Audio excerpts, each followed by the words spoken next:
Hello everyone, I hope you're well. Welcome to my YouTube channel.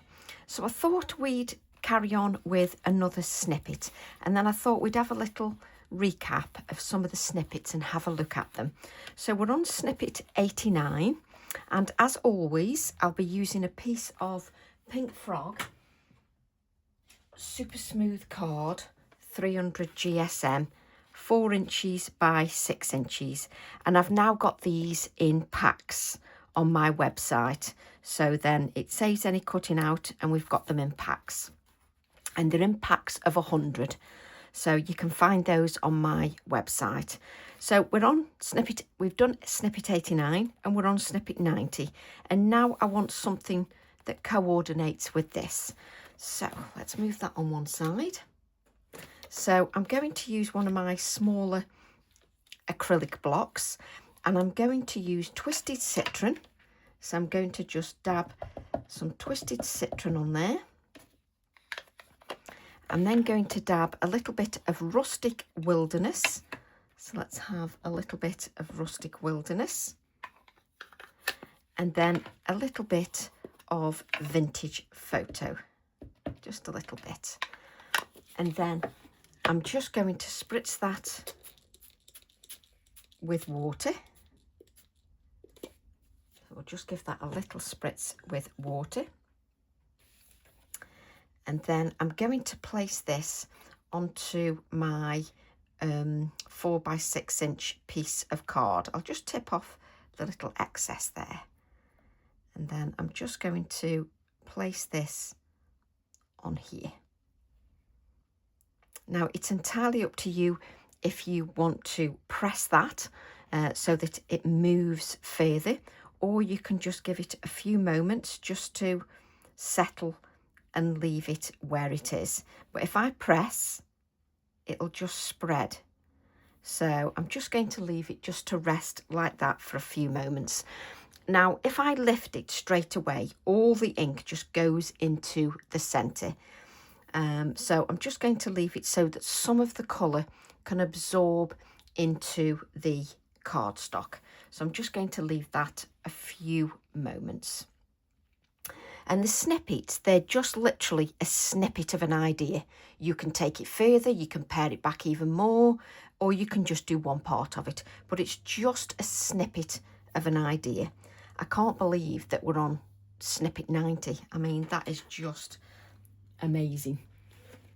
And it's what I love about the snippets is they're just so lovely to look back on.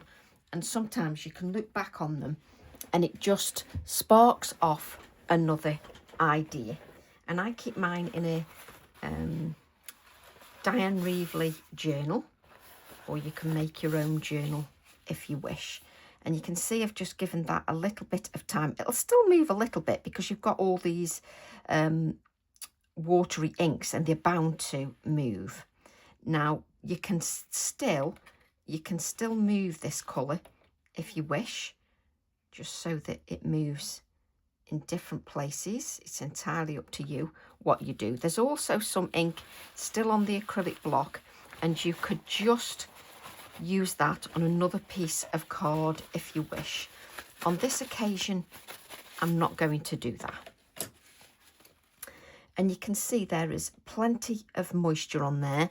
Now, if I let that dry naturally on its own, then where it's dark here, it will be really dark because it dries naturally. I'm going to give that a waft with the heat tool. So we'll just give that a waft with the heat tool. And what I want you to do is not rush your snippets. They're just a snippet of an idea, so that if you've only got a small amount of time, then it's just a little idea for you to create in just a small amount of time. Now, if you dry this, obviously it forces it dry and it will blow some of the colour. It moves the colour. I don't mind for this card. If you don't want to move the colour, then just let it dry naturally. That's the best way to do it. But for the look that I'm going for now, It's sort of just a touch of colour, so it's perfect. That's a lovely sort of background. Let's just give it another little dry from the back, and then a dry from the front again. There we go. So it's always a lovely, simple idea just to create a background. Let's bend that a little bit. And now I've got my journal in the way. There's nowhere to put anything without reaching over. So I'm going to grab my little background stamp, which is TE11, which I use constantly.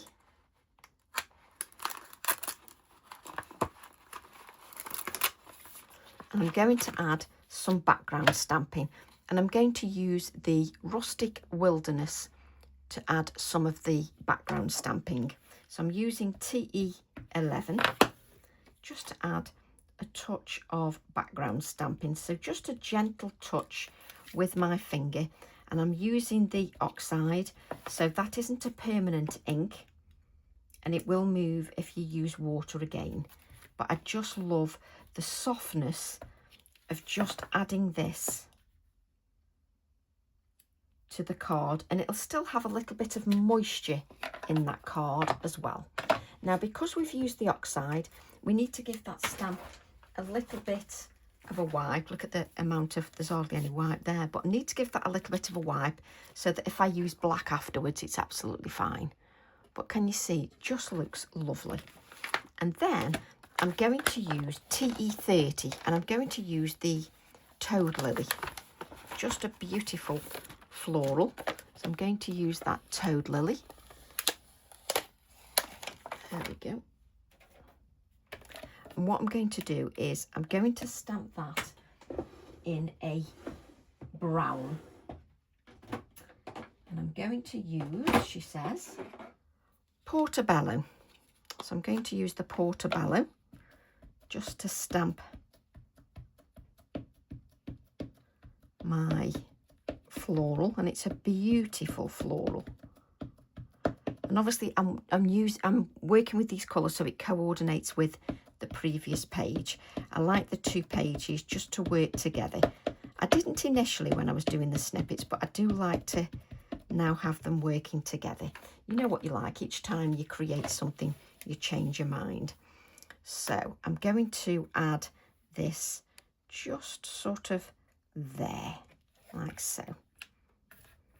And this floral, it gives sort of a bold statement, and you can either leave it as it is or colour it, and it works really beautifully for a snippet.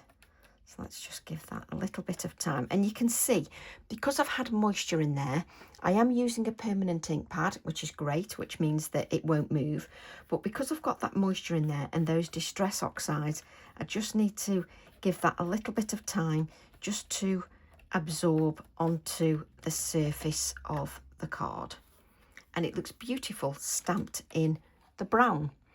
And that could quite easily be your snippet done. So you could have some creative time, and that would only be 8 minutes of your time, just to give you some creative time.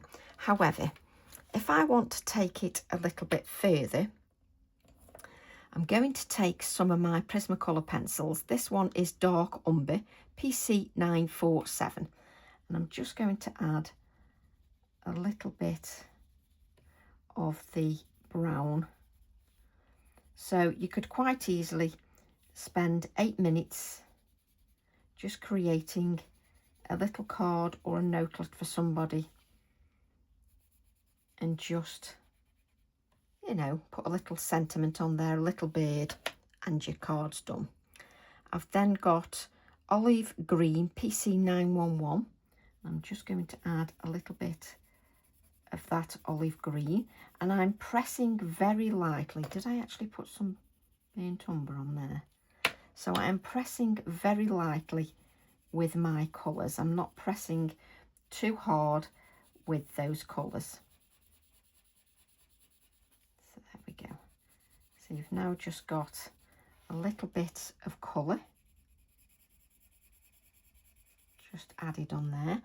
And then I'm going to blend the both colours with Chartreuse PC 989. I love this colour. And again, I'm just adding a little bit of that colour and not blending too quickly. And now I've decided I'm trying to create the snippets so that you can see me creating them. Yes, they don't take too long, but just so that you can see where you can either pare it back or leave it as it is. It's entirely up to you. But the idea is that yes, you spend a little bit of time doing the snippets, but it's not about rushing those snippets in a certain amount of time. It's about just enjoying. So then I would add another layer of colour, because you still want your snippets to be quality. So let's just add that. So I'm going back to the umber and I'm just adding a little bit more of the umber. There we go. Then I'm going to go back to the olive green and just add a little bit more colour with the olive green.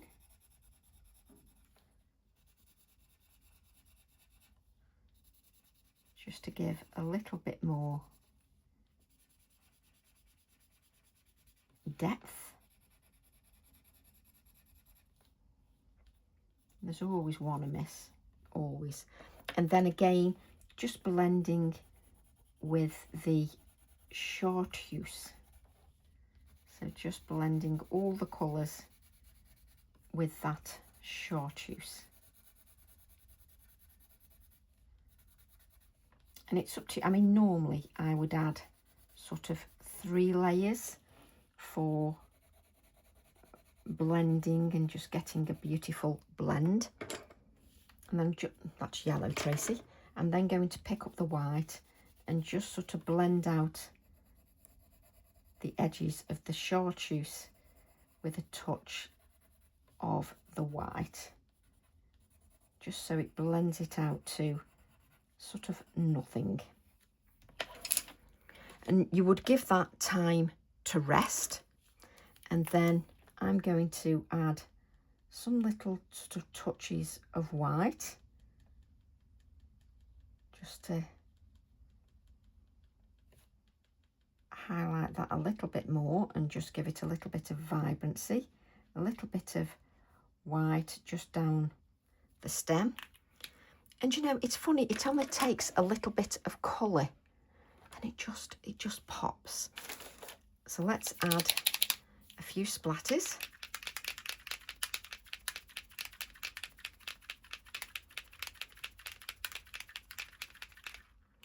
And it really doesn't take much, and you could quite easily send a notelet to somebody, quite easily. So let's take this off here. Roll your stamps so that you don't sort of stretch them. I'll just put that out of the way. And then finally, you can just add your toad lily text, should you wish. I think I'll have mine, and it's great because I can just do this, how I can put this however I want now. So I'm going to have that there, and I'm going to stamp that in the brown again, the Portobello. It's lovely just to have a little change, just so that it looks a little bit different, stamped in the brown. Just add them back. There we go. And it just finishes it off beautifully. And then just as a last touch, I could use the little bird from TE12 Magical Moments.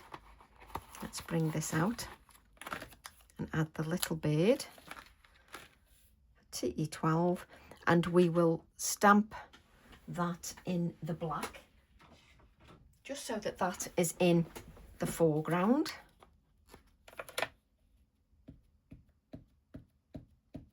just give that a little inking with the black, and then make sure that you've got the ink on there. And we can just add the little bird. There we go. Let's place that back. But you can see how you can develop things, because if we look at this, if you wanted to, you could even sort of mask off the floral, and you could add this behind. There's always so many ways you can just develop that idea if you want something more detailed, or you're in the mood just to create a little bit longer. There's always ways to extend the idea. And I always find that when you do the snippets, it sparks off another idea, because I will probably use TE12 and use it with the toad lily for another card. Let's just place these out of the way. There we go. Move them out the way. And then I'm just going to add a little touch of white to those, and then just a little bit of shading under those two, because we don't want them floating in midair. So let's just, there we go, just ground that a little bit and just blend and soften, just so that that's, you know, sort of grounded a little bit. And if we bring in our book, our little journal, let's just mop up that little bit of water, and that will be your snippet 90. So there's snippet 90. And if you wish, because we've got quite a bit of brown on here, what you can do then is just take a little bit of the brown, a little bit of a fine, not a little bit of a fine brush, a fine brush, then you can just pick that up, and where the brown is, you can just add a few little touches of the brown, just to bring in a little bit more of the brown, so that it coordinates with this one here. And I just leave that to dry naturally. So as I said, as we're on snippet 90, I thought we'd take a little recap of some of the snippets. So this is snippet 89, where I've used the stamp set TE30 again. I love the holly and berries, but again, just a whole mix of designs. You've got your abutilon and your seed pods here, and the light bulb with the seed pods, which works really nicely. And the birds are from TE32. Again, we've got the abutilon, and this is from the abutilon stamp set, this floral is. But it gives you another idea, even if you use sort of different stamps. So we'll just go back a few of them. Again, the light bulb, I loved doing that one. And this is from TE24, isn't that lovely? TE16. Again, I think it's important sometimes just to have a glance back at things, because it's surprising what you can create. We've got the jar snippet stencil, the light bulbs, the tag snippet stencil, and we've got TE26 with the smaller florals, and TE28, the honesty stamp, the leaf that's very popular. Again, some baubles, but we've done so many snippets that it's beautiful to just glance back and spark some other ideas. You see, I like this idea with the ink pads, and I may do that again, but that's why it's great to look back on them. The quirky birds with the clematis, and then we've got the vase snippet stencil, then we've got the tweet snippet stencil, and TE4 new beginnings. That was a lovely easy snippet to do, snippet 71. Just so easy to do. Just love those. Again, the branched heart works lovely as a grounding. That was a lovely easy technique to do with our Ecoline pens. And the Abutilon with TE4 again. And I love these, the hair. And the tweed stencil with the clematis. Just loved doing that. And then we've got some with, there's got some gold on there with the auricular stamp, TE1 and TE2. And then the branched heart and the fern. So it's lovely to just look back on your snippets. So I hope you've enjoyed snippet 90 and you'll give that a go. Just show you snippet 89 again. And love to all, and I'll see you all soon. Bye for now.